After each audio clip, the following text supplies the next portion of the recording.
Maka kemudian kejadiannya adalah ketika seseorang itu meninggal dunia, sebelumnya kita harus mengerti di dalam hadis riwayat Barra bin Azib, manusia itu ketika telah meninggal dunia, sebelum dia meninggal dunia dia melihat kumpulan para malaikat-malaikat. Kalau dia adalah orang yang mukmin, para malaikat yang datang kepadanya adalah malaikat-malaikat yang berwarna putih, pakaiannya cerah, membawa kain kafan dan membawa minyak wangi dari surga. Hadis yang diriwayatkan Barra bin Azib, idza kana al-mu'min fi inqita'i minad dunya nazala ilaihi malaikatun minal malaikah ma'hum kafanun min aqfanil jannah wa hanutun min hunutil miski. Sesungguhnya kalau orang iman yang beriman itu akan meninggalkan dunia, maka datang kepadanya para malaikat putih, pakaiannya rombongan, sejauh mata dia memandang. Makanya perhatikan orang-orang ketika akan meninggal dunia, apabila dalam keadaan sakit, tidak melihat ke kanan, tidak melihat ke kiri, tidak melihat ke bawah. Ada nggak kita melihat orang sakit melihat ke bawah? Dia selalu melihat ke atas. Karena pada dasarnya para malaikat itu ada. Fajalasu ingdamuddil basar. Rasulullah SAW berkata, para malaikat yang datang itu, maka kemudian mereka itu datangnya duduk sejauh mata memandang. Kalau kemudian apa yang dilakukan Ustaz kalau orang sudah melihat ke atas, ditawari apa-apa sudah tidak pingin, Pak ini ada 1 miliar, udah nggak gores, Pak rukonya gratis, udah nggak ngelihat. Maka itulah tanda sakaratul maut, ketika dunia itu sudah rasanya itu sudah hambar. Maka kemudian yang kita lakukan apa? Talqin, tenangkan, ditenangkan. Karena apa? Dia melihat peristiwa besar, jangan paksa dia untuk kemudian memahami kita. Nangis-nangis ngomong, Pak tolong dong liatin saya, lihat saya sebentar Pak. Nggak usah. Kalau sudah semacam itu, sesedih apapun bukan itu yang kita ucapkan. Tapi yang kita ucapkan apa? Talqin, lakinu ala mautakum la ilaha illallah. Talqin, orang yang akan meninggalkan di antara kalian itu la ilaha illallah. Di sebelah mana Ustaz? Sebelah kanan. Mentalkinnya lembut, tidak usah buru-buru. La ilaha illallah. Berikan waktu jeda supaya dia mencerna kalimat yang kita sampaikan. La ilaha illallah, supaya dia mencerna kembali. Jangan buru-buru. Kalau dia sudah mengucapkan la ilaha illallah, sudah, jangan diajak ngomong lagi. Jadi kemudian la ilaha illallah terakhir, kalau sudah betul-betul terakhir, tidak usah kemudian dia apa-apain lagi, sudah minta sama Allah supaya dicabut dalam keadaan yang baik.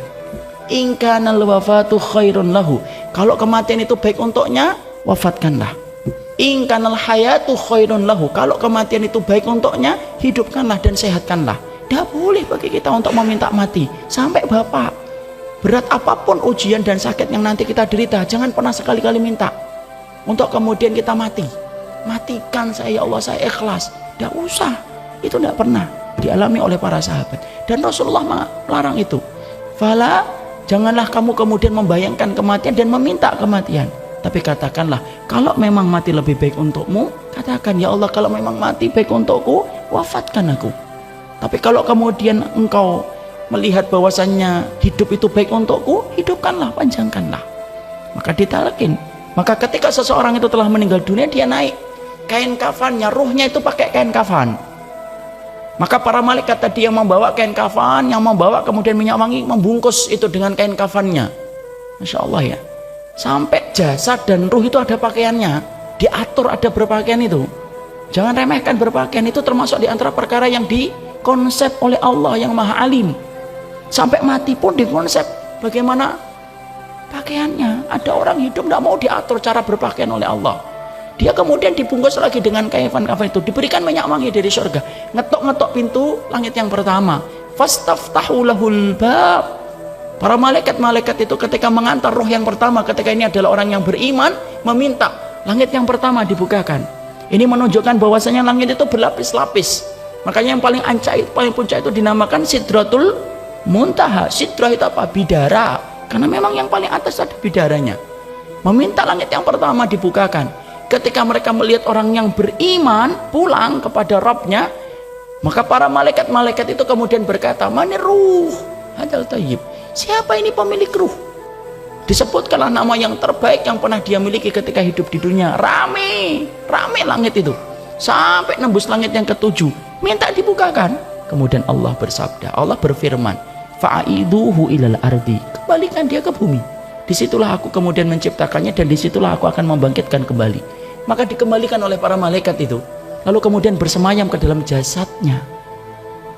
Itulah proses kematian. Kalau sakaratul mautnya lama, Ustaz, sabar, jangan ditinggal. Disitulah ujian betul-betul berat ketika seseorang itu berada di ujung kematiannya. Jangan ditinggal, terus talqin sampai kemudian dia menghadap kepada Allah. Kalau kemudian matanya terbuka setelah dia meninggal dunia, tidak usah ngomong apa-apa, cukup Allahumma firlahu warfa' darajatahu fil illiyin. Ya Allah, semoga engkau ampuni, engkau angkat derajatnya, sudah, tutup matanya. Nah, maka di situ kemudian akhirnya dimulailah fase yang sebenarnya kita bahas. Kapan seseorang itu akan berandai-andai? Yaitu adalah yang pertama, diandai-andai oleh kemudian seseorang itu ketika dia meninggal dunia. Kapan? Ketika dia itu naik ke atas kerandanya. Ya. Makanya Rasulullah Shallallahu Alaihi Wasallam kemudian bersabda dalam satu hadis yang sahih yang diriwayatkan dari jalurnya Imam Bukhari, "Idza wudi'atil janazatu fahtamalahar rijal." Kalau kemudian jenazah itu sudah diangkat, lalu kemudian sudah diletakkan jenazah dan diangkat laki-laki, maka apa yang kemudian diandai-andaikan oleh si mayat? Fa in kanat salihatan qalat qaddimuni.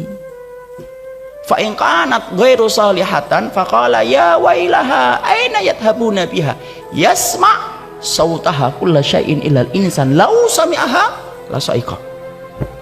Rasulullah SAW kemudian berkata, sesungguhnya si mayat itu pertama kali ketika diletakkan di atas keranda, kalau dia adalah orang yang solih, maka sesungguhnya dia akan berkata, qaddimuni, segerakan aku. Jadi ketika jenazah itu pertama kali naik ke keranda, dia nggak memikirkan keluarganya nangis, sedih, enggak. Dia kemudian sudah membayangkan hal yang sangat menggembirakan, menuju ke liang lahat untuk mendapatkan panen dari setiap perbuatan yang telah dia kerjakan. Makanya kemudian sampai ada keterangan, apakah orang yang solih dan tidak solih sebelum ditegakkan mizan, mereka itu sudah ngerti atau sudah sadar enggak kalau kemudian mereka itu akan menuju kemana? Sudah tahu, sudah bisa ngeraba. Para ulama kemudian salaf menjelaskan, manusia ketika mereka itu sudah meninggal dunia, itu sudah bisa meraba dia itu termasuk orang yang akan mendapatkan kebahagiaan atau tidak.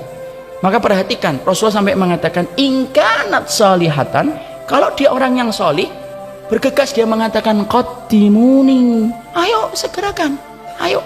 Kayak anak kecil itu loh, kalau diajak ke teman bermain, ketika dia ngelihat teman bermainnya, kadang-kadang kan tidak sabar. Kita baru atret, parkir, baru kemudian kita menempatkan mobil, anaknya sudah buka kunci mobil, sudah turun, sudah lari ke tempat bermain, karena tidak sabar.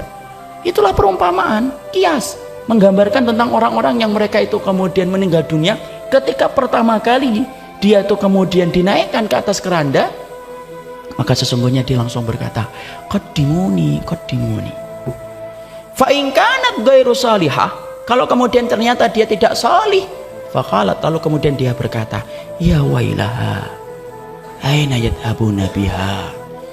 Dia dalam keadaan ketakutan, lalu kemudian dia berkata, ini kemana, celaka sekali. Dia ngomong kepada orang-orang yang ngangkat dia, hei, ini kemana, celaka sekali kalian ngangkat saya ini, mau kan ajak kemana kalian ini?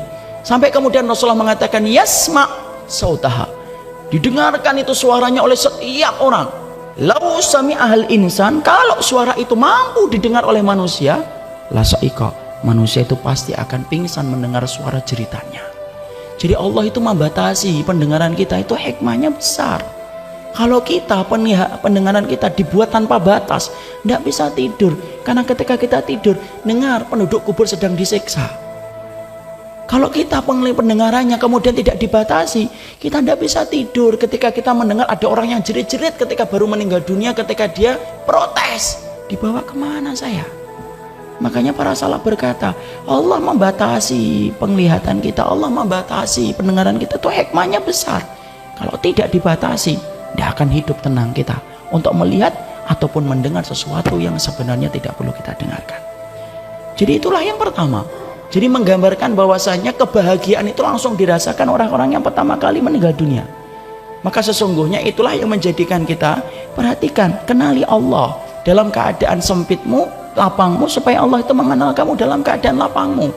Inilah yang menjadi kabar gembira tempat pertama kali ketika jenazah itu baru kemudian diwafatkan, dinaikkan di atas keranda dan dia bergegas. Dia ingin mengatakan bergegas. Andai si mayit itu bisa bicara, maka Allah menyampaikan lewat lisan Rasulullah, dialah orang yang berkata dan berteriak, segerakanlah saya untuk sampai ke liang lahat, kalau dia adalah orang yang solih. Kalau kemudian dia bukan orang yang solih, dia akan teriak ketakutan. Dia memarahi orang yang memikulnya karena dia ngerti sesungguhnya segala macam siksa dimulai ketika dia akan dibawa ke liang lahat.